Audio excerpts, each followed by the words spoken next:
네, 수고하겠습니다. 5페이지 행정법의 법원. 본안심리할 때 위법인지 처분이 위법한지 적법한지 판단할 수 있는 기준을 법원이라 하고, 법원은 이제 성문법원하고 불문법원이 있는데, 성문법원 가운데 대의적 구성력이 있는 법규범만이 법원이다, 이렇게 좁게 보는 게 판례 입장. 그래서 헌법, 도로교통, 법률, 대의적 구성력이 있는 법규명령은 법원이 될 수 있지만 행정규칙은 법원이 될 수 없다, 판례 입장. 법규명령 가운데 지자체 조례 규칙도 법규명령의 일종으로서 법원이 될 수 있다. 네, 불문법원 가운데 성문법의 규정이 없을 때 적용되는 관습법. 관습법은 성법의 규정이 없을 때만 적용되는 보충적 효력설, 개폐적 효력설도 있지만, 그 다음에 우리나라는 대륙법계 있기 때문에 판례는 법원이 될 수 없다. 판례가 법원이 되려면 영미법계에서는 선례가 동종사건에 대해서 하급법원을 구속하지만, 우리나라에서는 대법원의 선례가 있으면 당해사건에 대해서만 하급법원을 구속할 뿐 동종사건은 구속하지 않으므로 하급법원은 대법원의 판단과 동종사건에 대해서 다른 판단을 할 수 있다. 다만 이제 헌법재판소의 헌재 판례는 헌재법에 따라서 모든 국가기관을 구속하기 때문에 사실상의 법원의 역할을 한다, 이런 질문이 있고요. 그 다음에 최후의 보충적 법원에 해당하는 것이 조리, 다른 말로 이제 일반 원칙과 같게 본다, 이런 흐름이죠. 그래서 6번에 옳은 것은 1번이죠. 관습법의 효력에 관해서는 규정이 없는 경우에 보충적 효력만 인정하는 견해가 다수의 입장이고, 나머지는 틀렸죠. 2번에 행정법에는 법의 흠결이 존재하는 경우가 적지 않기 때문에, 여기까지는 맞는데 사법, 민법에 의하여 관습법이 성립할 가능성이 크다, 민법이 더 많아요. 그래서 틀린 것이고, 그 다음에 3번에 상급법원의 재판에 있어서 판단은 동종사건이 키죠. 동종사건에 있어서 하급심을 기속한다, 틀렸죠. 그 다음에 4번에 영미법계에서는 선례 구성의 원칙이 긍정되고 있다, 부정이 틀린 것이고. 넘기시고요. 6페이지에 이런 게 이제 국내 법원과 관련된 것이라면 7번에 국제법원 정리하면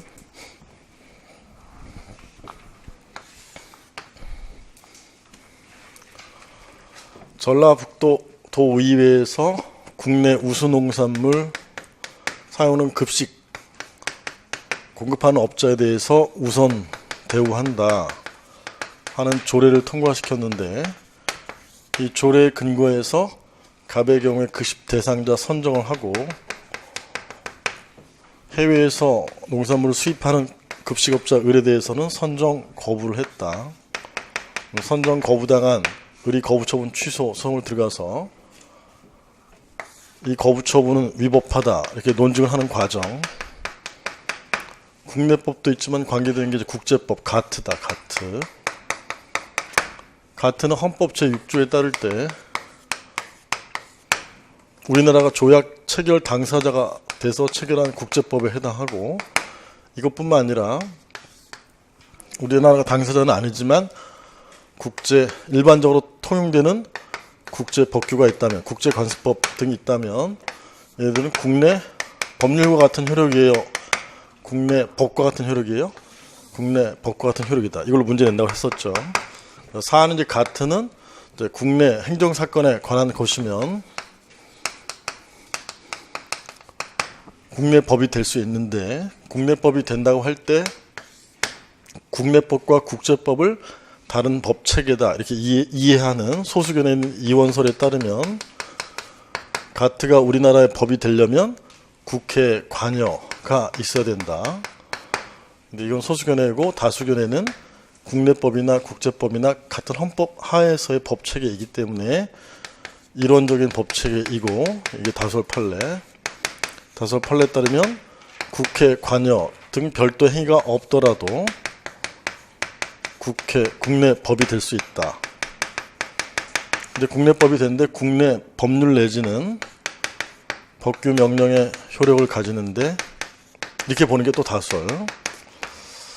사안의 조례는 상위의 법규 명령에서는 해외 수입자에 대해서 동등 대우를 정하고 있는 가트에 위반해서 조례가 무효이고 위법한 조례에 근거한 처분은 위법하다 이렇게 되는 거죠. 이 내용하고 여기 이제 법원의 내용이고 조례의 제정 과정, 지방자치법의 내용을 섞어 놓은 거죠. 조례의 제정은 전라북도 도지사가 제안을 하면 여기서 의결을 하고 이송을 하면 며칠 내에 공포해야 되죠? 5일 내에 20일 내에 공포해야 되고 5일 내에 이송하면 20일 내에 공포해야 되고 만약에 이의가 있으면 다시 보내고 재의 요구하면 제적 과반수 출석 3분의 2 따라서 재의결하고 재의결된 요 조례가 위법일 때만 대법원에 소지기 할 수 있다 이렇게 되는 거죠. 지자체장이 지방의회를 피고를 해서 조례의 경우는 며칠 내죠? 20일 헷갈린다고 했어요. 다른 것은 15일, 20일 내에 대법원에 위법일 때만 갈 수 있어요. 제의요구는 위법일 때뿐만 아니라 현저히 공익을 해칠 때도 제의요구를 할 수 있지만 요거를 합친 거잖아요. 7번 옳지 않은 것은 3번이죠. 다수설은 제가 좀 바꾼 건데 가트는 국회 동의와 같은 별도의 절차를 거치지 않더라도 여기까지는 맞아요. 국내 법률 여기가 틀렸어요. 국내 법과 같은 효력을 갖는다. 국내 법. 그래서 이제 이러한 국제법과 국내법이 충돌할 때는 어떻게 해결을 하냐면 상위법 우선의 원칙, 특별법 우선의 원칙, 신법 우선의 원칙. 이 사안의 경우에는 상위법 우선의 원칙에 따라서 조례가 무효가 된다. 이렇게 되는 거죠. 나머지는 맞죠. 1번에 제의 요구하면 제과 출석 3분의 2 찬성으로 전과 같은 의결을 하면 확정되고 2번에 재의결된 사항이 공익을 현저히 해친다고 인정되는 경우에는 대법원에 소지할 수 없다. 맞죠? 위법일 때만 소지할 수 있으니까 이것도 잘 바꾸는 질문이에요.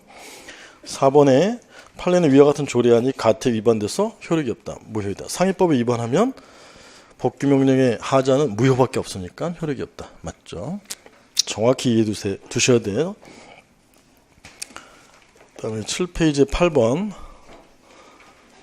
행정법의 일반 원칙에 대해서 이제 설명한 것들이죠. 틀린 것은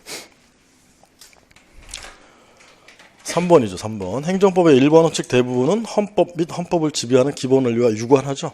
평등 원칙에 근거한 것이 자유구속의 법리다. 이렇게 관계되는 것이고 나머지 것들은 맞죠. 동그라미 1번. 수익적 행정의 취소에는 비례 원칙이 정될 수 있으나 침익적 행정의 취소에는 비례 원칙이 적용될 여지가 적다. 왜냐하면 침익적 행정을 취소하면 수익적이니까 그런 뜻이에요.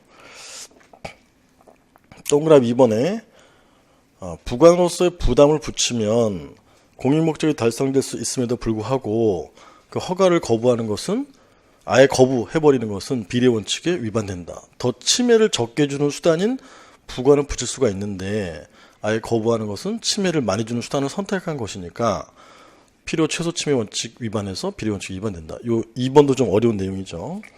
4번 공적 견해 표명 신뢰보 원칙